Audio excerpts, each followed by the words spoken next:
Hello, நான் doctor Sudha, சிகே ஹாஸ்பிட்டலில் கைனகாலஜிஸ்ட்டாக இருக்கேங்க.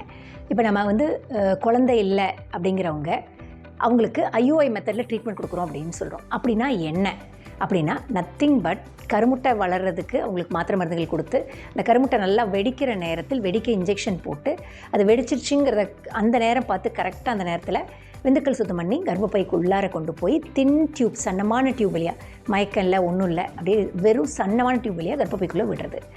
இப்போ என்ன கேள்வி வருதுன்னா, ஐயுஐங்கிறது என்னங்கிறது அப்புறம் இருக்கட்டும். முதல்ல ஐயுஐயில் ஏன் சக்ஸஸ் ரேட் அதிகமாக வருது அப்படின்னா, நேச்சுரலாக நம்ம ட்ரை பண்ணும்போது கர்ப்பப்பை வாய் சர்விக்ஸ்க்கு வெளியே 10 மில்லியன் விந்துக்கள் இருந்தாலும் அதில் ரொம்ப கம்மியானது மட்டும்தான் கர்ப்பப்பைக்குள்ளார போய் சேர முடியும்.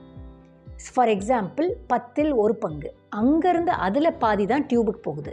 ஸோ இப்போ எண்ணிக்கை கம்மியாக இருக்கவங்க இருக்காங்க, விந்துக்கள் எண்ணிக்கை கம்மியாக இருக்கவங்களுக்கு, அல்லது அந்த இடத்துல ஒரு அனட்டாமி, அதாவது ஒரு டிஃபெக்ட் இருக்கவங்களுக்கு, அந்த மாதிரி இருக்கவங்களுக்கு என்ன ஆகும் அப்படின்னா, அந்த டியூப்பில் போய் சேர்கிற விந்துக்களின் எண்ணிக்கை கம்மியாக இருக்கும். அது மட்டும் இல்லாமல் நிறைய லேடிஸ்க்கு என்ன ஆகுன்னா, விந்துக்களுக்கு எதிரான ஒரு எதிர்ப்பு சக்தி அவங்களுடைய கர்ப்பப்பை வாய்க்கிட்ட நிற்கும். அந்த எதிர்ப்பு சக்தி, அந்த ஆன்டிபாடியோட விந்துக்கள் சேரும் பொழுது என்ன ஆகுனா, இந்த விந்துக்கள் இப்படி முன்னாடி போகிறதுக்கு பதிலாக அப்படியே ரொட்டேஷன், அதாவது கர்ப்பப்பை வாய்க்கிட்ட அங்கேயே ரொட்டேட் ஆகும். ஸோ மீன் டு சே, லேடிஸ்க்கு எல்லாம் நல்லாயிருக்கு, செமன் அனாலிசிஸில் எல்லாமே நல்லாயிருக்கு, ஆனால் ரிசல்ட் கிடைக்கல. அதுக்கு காரணம் இந்த ஆன்டிஸ்பெர்ம் ஆன்டிபாடிஸ். இந்த ஆன்டிஸ்பெர்ம் ஆன்டிபாடிஸ் இருக்கும் பட்சத்தில் விந்துக்கள் உள்ளே போய் சேராது, கருமுட்டை போய் சேராது. அதனால தான் நமக்கு ரிசல்ட்ஸ் கிடைக்கிறதில்ல.